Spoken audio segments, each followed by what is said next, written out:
بسم اللہ الرحمن الرحیم۔ آج کا ہمارا ٹاپک ہے 3 جون پلان۔ اس کا دوسرا نام جو ہے اس کو پارٹیشن پلان کہیں گے۔ تقسیم ہند 3 جون 1947۔ اسی منصوبے کے تحت برصغیر پاک و ہند کو تقسیم کیا گیا اور پاکستان معرض وجود میں آیا۔ سب سے پہلے اس کا جو پس منظر ہے اس کو ہم ڈسکس کرتے ہیں۔ اس سے پہلے 1945-46 میں جو الیکشنز ہوئے ہندوستان میں، اس کے نتائج آپ کے ساتھ پہلے شیئر کیے جا چکے ہیں کہ مرکزی اسمبلی میں 30 میں سے 30 نشستیں آل انڈیا مسلم لیگ نے حاصل کی، اور صوبائی نشستوں میں بھی تقریباً جو نتائج تھے وہ 82% سے زیادہ تھے۔ اس کے بعد ہی جو کیبنٹ مشن پلان آیا، اس کے تحت یہ ہوا، ایک تو ہندوستان کو تقسیم کیا جائے گا، ایک پرپوزل تھا، اور ساتھ ہی جو ہے انہوں نے اس کے 3 گروپس بنا دیے، جس میں گروپ اے بی سی، جن میں پروونسز کو ڈیوائیڈ کر دیا گیا۔ گروپ اے میں ہندو میجورٹی پروونسز، گروپ بی میں مسلم میجورٹی پروونسز، اور گروپ سی میں بنگال اور آسام۔ اور اس کے ساتھ ساتھ یہ رکھا گیا کہ دستور کے حوالے سے جو پیش رفت ہوگی اور ایک عبوری حکومت بنے گی، انٹرم گورنمنٹ، جس میں گفت و شنید کے بعد الٹیمیٹلی آل انڈیا مسلم لیگ نے اسے قبول کر لیا گیا، اور جس کے بعد 6 منسٹریز انڈین نیشنل کانگریس کے پاس آ گئیں، 5 منسٹریز آل انڈیا مسلم لیگ، اور 3 منسٹریز جو منارٹیز کے پاس سکھ اور کرسچن اور لوور کاسٹ کے جو ہندو تھے۔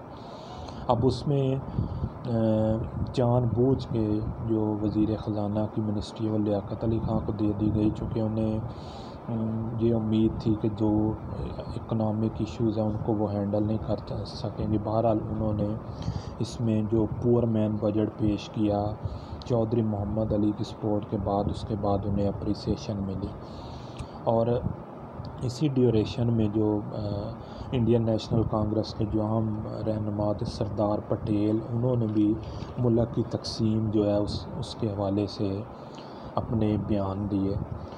اور ہم دیکھتے ہیں کہ 22 مارچ 1947 کو ہندوستان کے وائسرائے جو ہیں ان کو چینج کر دیا گیا، اور ایڈمرل ماؤنٹ بیٹن جو ہے انہیں ہندوستان بھیج دیا گیا۔ مقصد ان کو ٹاسک یہی دیا گیا کہ جون 1948 تک آپ نے ہندوستانیوں کو اقتدار منتقل کرنا ہے، اور اس حوالے سے جو بھی اقدامات ہیں یا دستور ساز اسمبلی کرے گی اس حوالے سے آپ نے اس کو پورا مانیٹر کرنا ہے۔ ماؤنٹ بیٹن ہندوستان تشریف لے آئے تو ان کی گفت و شنید اس کا آغاز ہو گیا۔ نہرو صاحب نے انہیں بتایا کہ ہندوستان کا سب سے بڑا مسئلہ جو ہے وہ اقتصادی ہے، اور اس کے سلوشن میں جو سب سے بڑی رکاوٹ ہے وہ محمد علی جناح ہے۔ اور اس طرح گاندھی جی نے جو موومنٹ کے حوالے سے جو بھی ان سے گفت و شنید کی، اس کے بعد ان کی میٹنگز ہوئی قائد اعظم محمد علی جناح کے ساتھ۔ تو محمد علی جناح صاحب نے میٹنگ کے دوران ہی یہ آبزرو کر لیا کہ ان کا ٹلٹ یا ان کی اپروچ جو ہے وہ ٹورڈز کانگریس ہے۔ اس کے بعد اپریل 5، 1947 کو وائسرائے سے محمد علی جناح کی ملاقات ہوئی۔ اس ملاقات میں ان کا جو بھی طرز عمل تھا towards Muslims and all India Muslim League, اس کو قائد اعظم محمد علی جناح نے آبزرو کیا۔ اس کے بعد چند دنوں کے بعد ایک اور میٹنگ ہوئی جس میں ماؤنٹ بیٹن نے فرقہ وارانہ فسادات کو روکنے کے لیے ایک اپیل کی قائد اعظم محمد علی جناح سے۔ تو جناح صاحب نے اس پہ پازیٹیو رسپونڈ کیا، لیکن اس کے باوجود بھی ہم دیکھتے ہیں سکھوں اور ہندوؤں کو نہیں روکا گیا کہ وہ فرقہ وارانہ فسادات جو ہیں اس سے رک جائیں۔ الٹیمیٹلی انہوں نے پارٹیشن پلان کے حوالے سے منصوبہ تیار کیا، اور اس کو وہ ہندوستان بھیجنا چاہ رہے تھے، لیکن اس سے پہلے ہی چونکہ نہرو صاحب کے اچھے تعلقات ان سے اسٹیبلش ہو گئے تھے، اور ان کے جو مشیر تھے وی پی مینن، جن کا بھی پورا ٹلٹ کانگریس کی طرف تھا، ان سے گفت و شنید کرنے کے بعد نہرو صاحب نے جو ایک منصوبہ ہے اس کے حوالے سے خصوصی فیور حاصل کی، اور پھر اس منصوبے کو تیار کر کے انگلستان بھیج دیا گیا۔ اب اس منصوبے کے حوالے سے نہرو صاحب کو تو پہلے ہی ساری صورتحال کا پتہ تھا، چونکہ اس کے جو امپورٹنٹ پوائنٹس تھے انہیں پتہ تھے۔ تو ماؤنٹ بیٹن بھی 18 مئی 1947 کو انگلستان روانہ ہو گئے، اور جو بھی انہوں نے فارمولہ تھا وہ برٹش سرکار کے سامنے رکھا، اور جب اس پہ کچھ اعتراضات آئے تو وائسرائے نے اپنا سارا وزن اس منصوبے کے پلڑے میں ڈال دیا اور ساتھ دھمکی دی کہ اگر آپ اس کو ایگری اس سے نہیں کریں گے تو میں پھر ریزائن کر دوں گا۔ تو الٹیمیٹلی ہم دیکھتے ہیں جو انہوں نے منصوبہ دیا اس کو اپروول ہو گیا، اور اس میں خاص طور پہ جو ہندو مشیر جو ان کے تھے کانگریسی ذہن کے وی پی مینن، انہوں نے اس کے تیار کرنے میں بڑا اہم رول ادا کیا۔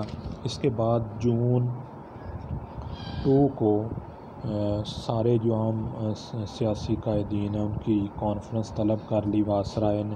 اس میں نہرو، پٹیل، قائد اعظم لیاقت علی خان، بلدیو سنگھ، اور ان کے سامنے یہ منصوبہ رکھ دیا گیا۔ اس منصوبے کے جو پوائنٹس ہیں وہ میں آپ کے ساتھ شیئر کرتا ہوں کہ ایک تو یہ ہے کہ جو ہندوستان کی تقسیم ہے وہ جون 1948 نہیں بلکہ اسی سال 1947 میں ہوگی۔ اس کے ساتھ جو ہے پنجاب اور بنگال کے جو مسلم اکثریت اور ہندو اکثریت ضلع ہیں ان کے الگ الگ اجلاس طلب کرنے کے بعد اس پہ پیش رفت ہوگی۔